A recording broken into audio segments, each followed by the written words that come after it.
प्यारे बच्चों, आइए आज हम बात करते हैं फीचर लेखन में। फीचर लेखन आप जानते हैं कि आरोह और वितान के अतिरिक्त एक और पुस्तक आपके पाठ्यक्रम में चलती है जिसका नाम है अभिव्यक्ति और माध्यम। तो यहाँ पर हम बात कर रहे हैं फीचर लेखन की। फीचर लेखन सामान्यतः सुनते हैं आप कि फीचर लेखन का मतलब होता है कोई फिल्म या चित्र, है ना। लेकिन आपके पाठ्यक्रम में जो फीचर लेखन है वो आपकी योग्यता जानने के लिए है।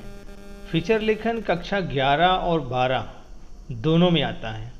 अब आप यहाँ पर आपके दिमाग में बात आ रही होगी कि कक्षा 11 और 12 सर ने दोनों क्यों लिखा है, ठीक है ना। और आगे लिखा हुआ है जनसंचार लेखन में उपयोगी।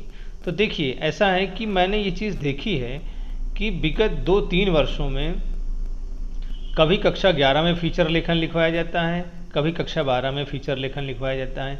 यानी CBSE ने जो है काफ़ी परिवर्तन किया है, इस दौरान बार बार परिवर्तन किया है अपने प्रश्न पत्र के प्रारूप में। और इस तरह से जो वीडियो इसके पहले हमने बनाए हैं उसमें बताया भी है, जैसे जैसे जो भी परिवर्तन आता है वो वीडियो भी हम बना करके अपलोड करते हैं ताकि आप लोगों को सही जानकारी मिल सके।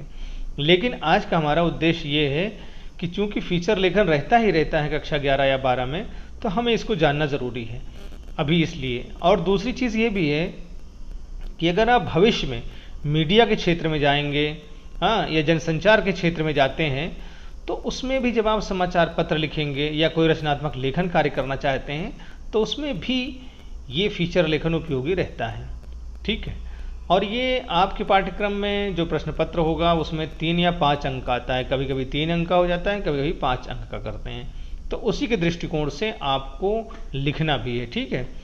फीचर लेखन क्यों आता है ये जानना ज़रूरी है ना।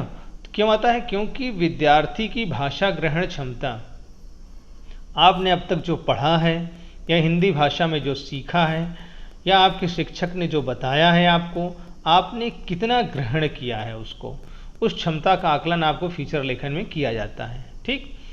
दूसरा होता है कि जो आपने भाषा ग्रहण किया है क्या उसकी आप भाव अभिव्यक्ति कर सकते हैं या नहीं कर सकते हैं। यानी आप उसको बोल सकते हैं या नहीं बोल सकते हैं, लिख सकते हैं या नहीं लिख सकते हैं, ठीक है। यानी जो आपके अंदर दिमाग में है, मस्तिष्क में है, हृदय में है, जो आप किसी शीर्षक पे किसी विषय पर सोचते हैं, है ना, तो क्या आप उसको लिख पाते हैं या नहीं लिख पाते हैं। और अगर आप लिख लेते हैं तो लिखने में देखिए कौशल की ज़रूरत होती है, नई नई शब्दावली की ज़रूरत होती है, और हर एक बच्चे का नया ढंग होता है, उसी को सृजनात्मकता कहते हैं, नयापन जो होता है, नई चीज़ें। और आपकी रचनात्मक क्षमता का भी मूल्यांकन होता है। रचनात्मक क्षमता का मतलब ये है कि फीचर लेखन में आप क्या क्या चीज़ें जोड़ सकते हैं, ठीक है। क्या क्या चीज़ें जोड़ करके आप उसको आकर्षक बना सकते हैं, उपादेय बना सकते हैं, ठीक है। अब इसके आगे जब हम चलेंगे तो हम समझेंगे कि फीचर लेखन क्या क्या फीचर लेखन में होना चाहिए।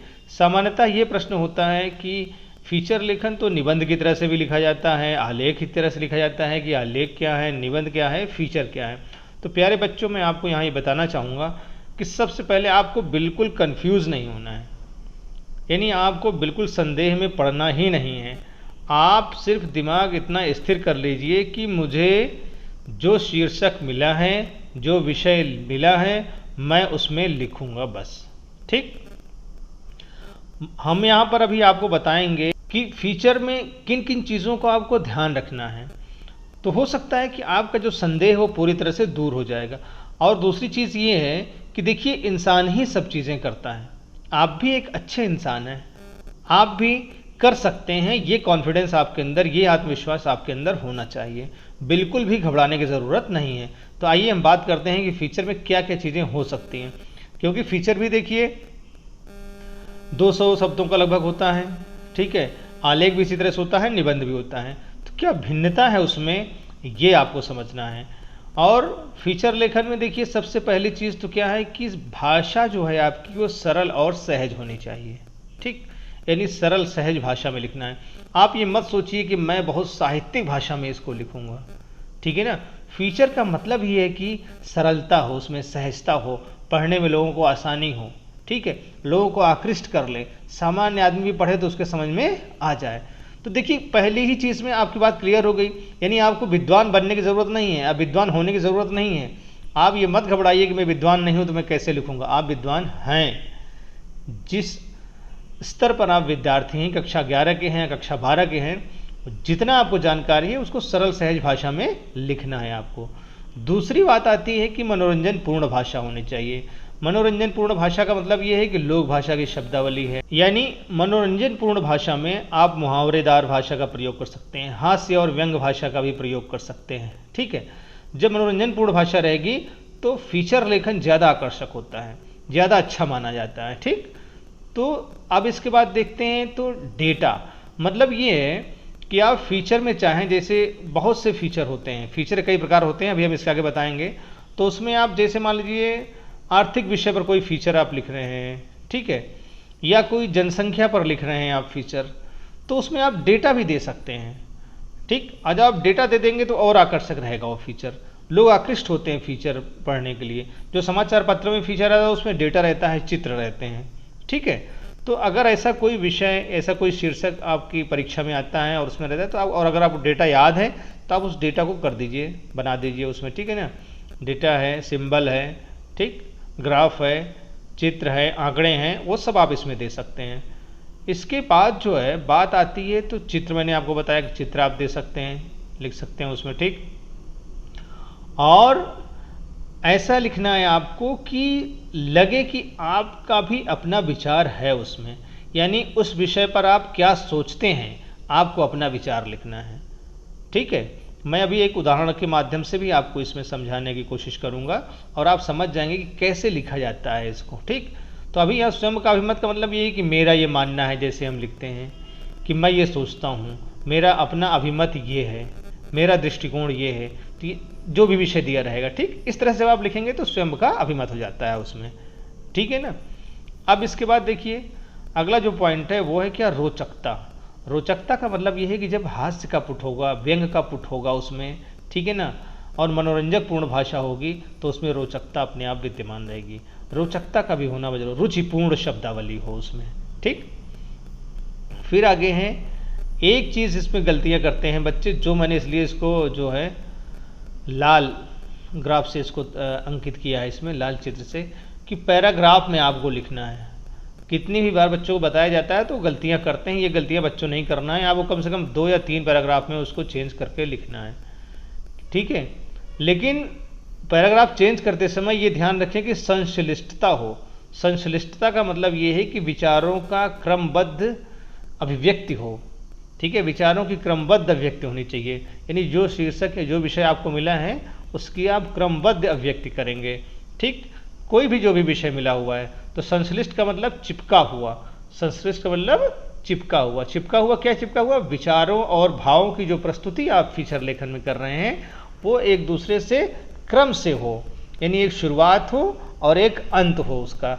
ऐसा नहीं है कि आप उल्टे पुल्टे क्रम में रखें, कभी कुछ लिखें कभी कुछ लिखें, ठीक है।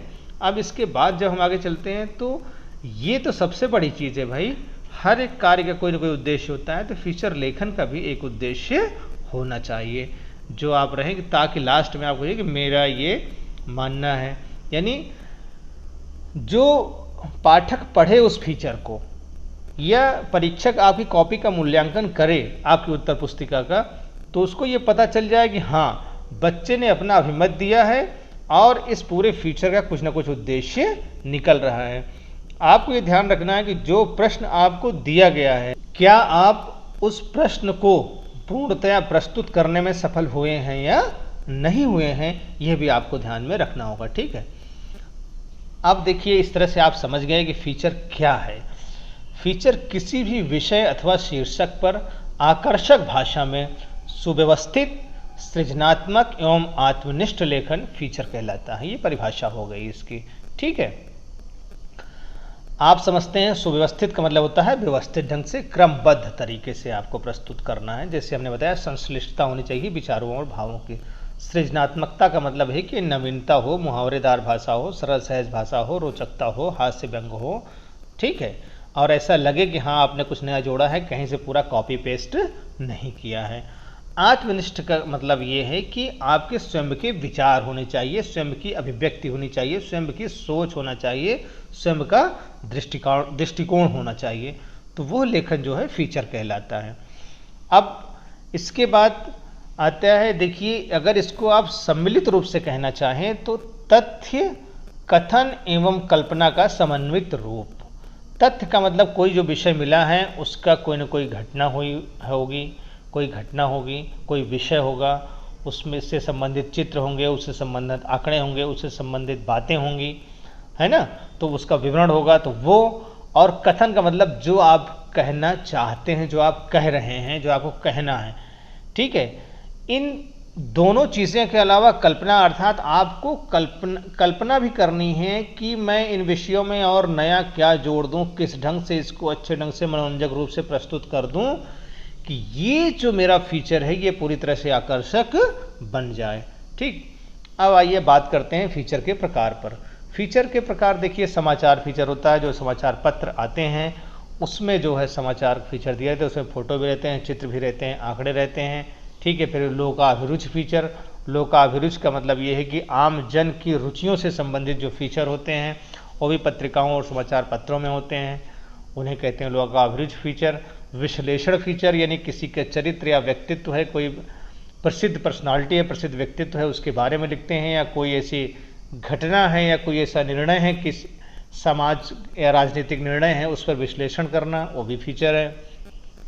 घटना परक फीचर, कोई घटना हुई है, कहीं कोई दुर्घटना हुई है, ठीक है, उस पर फीचर शैली में लिखना, वो फीचर है। सांस्कृतिक विषयों पर जो फीचर लिखे जाते हैं उसे सांस्कृतिक फीचर कहते हैं। वैज्ञानिक विषयों पर जो लिखे जाते हैं उन्हें विज्ञान फीचर कहते हैं। और व्यक्तिपरक फीचर, जैसे मैंने आपको उसमें बताया अभी, विश्लेषण फीचर, तो विश्लेषण में भी वो चीज़ होती है कि अगर किसी व्यक्ति का विशेष का कि कोई व्यक्तित्व है, अगर उसको आप समीक्षात्मक दृष्टिकोण से कोई फीचर लिखते हैं तो वो भी जो है विश्लेषण फीचर में आएगा। और व्यक्तिपरक फीचर के मतलब व्यक्ति की रचनाओं का, ठीक है, व्यक्ति के पूरे जीवन का मूल्यांकन करते हुए फीचर लिखना, वो भी एक फीचर है, तो उसको व्यक्तिपरक फीचर कहते हैं। यानी विशेष एक पे ही केंद्रित हो जाना है, तो वो जो है एक ही व्यक्ति के बारे में लिखेंगे अगर, ठीक है, तो व्यक्तिपरक फीचर होता है। और साहित्यिक फीचर का मतलब है कि साहित्यिक जो विषय होते हैं, अन्य जो विषय हैं जितने हैं उन पर अगर आप लिखते हैं तो वो साहित्यिक फीचर हो जाता है, ठीक है। तो इस तरह से ये चीज़ें इतनी आप समझ लीजिए, इसको आपको समझना है कि फीचर लेखन अब कैसे लिखना है आपको, वाइए उसकी बात करते हैं। इस तरह बच्चों देखिए, फीचर लेखन लोकतंत्र में चुनावी वायदे, ठीक। यहाँ पर एक बच्चे ने लिखा है फीचर लेखन, अगर हम जीते तो बेरोजगारी भत्ता 2000 रुपये, किसानों को बिजली मुफ्त, पानी मुफ्त, बूढ़ों की पेंशन डबल। बहुत अच्छा ढंग से इसने लिखा है, रुचकर ढंग से लिखा है, स्टार्टिंग किया है। अब आगे लिखा है कि जब भी चुनाव आते हैं तो ऐसे नारों से दीवारें रंग दी जाती हैं, अखबार हो, टीवी हो, रेडियो हो या अन्य कोई साधन हो, हर जगह मतदाताओं को अपनी तरफ खींचने के लिए चुनावी वादे किए जाते हैं। यहाँ पर पैराग्राफ चेंज करना था लेकिन इस बच्चे ने पैराग्राफ नहीं चेंज किया है, ठीक है। पैराग्राफ चेंज करना ज़रूरी है यहाँ पर कि भारत एक लोकतांत्रिक देश है, यहाँ हर 5 वर्ष बाद चुनाव होते हैं तथा सरकार चुनने का कार्य संपन्न किया जाता है। चुनावी बिगुल बजते ही हर राजनीतिक दल अपनी नीतियों की घोषणा करता है, वह जनता को अनेक लोक लुभावने देता है, जगह जगह रैलियाँ की जाती हैं। तो इस तरह से आपको अभी इसमें चलते चलना है, ठीक है। पैराग्राफ वहीं पर चेंज करेंगे जहाँ पर कि विचार में परिवर्तन होगा या विषय में थोड़ा सा परिवर्तन होगा या नया विषय आप चुनेंगे, ठीक। अब इसमें है कि आगे देखिए कि जगह रैलियाँ की जाती हैं, भाड़े की भीड़ से जनता को दिखाया जाता है कि उनके साथ जन समर्थन बहुत ज़्यादा है, उन्हें अपने अपने क्षेत्र की समस्याओं का पता होता है। चुनाव प्रचार के दौरान वे इन्हीं समस्याओं को मुद्दा बनाते हैं तथा सत्ता में आने के बाद इन्हें सुलझाने का वायदा करते हैं। चुनाव होने के बाद नेताओं को न जनता की याद आती है और ना ही अपने वायदे की, फिर वे अपने कल्याण में जुट जाते हैं। देखिए फिर यहाँ से अंत की ओर बढ़ रहा है, इसमें तो नया पैराग्राफ यहाँ पे करना है लेकिन बच्चे ने नहीं किया है, तो ये आपको ध्यान रखें कि यहाँ से कि वस्तुतः चुनावी वायदे कागज़ के फूलों के समान है जो कभी खुशबू नहीं देते, ये केवल चुनाव जीतने के लिए किए जाते हैं, इनका वास्तविकता से कोई संबंध नहीं होता। यह जनता को नेताओं के वायदों पर यकीन नहीं करना चाहिए, इस तरह से, और विवेक तथा देश हित के मद्देनज़र अपने मत का प्रयोग करना चाहिए। ये अंत में जिस बच्चे ने है उसने अपना विचार रखा है, ठीक है। तो इसमें कहा गया था ना कि आपको अपना विचार रखना है, तो उसको अपने अपना विचार उसने रख दिया। तो इस तरह से ये फीचर अगर आप लिख देंगे बिल्कुल सरल ढंग से आपको पूरे में पूरे अंक मिल जाएंगे, ठीक है। ये चीज़ आप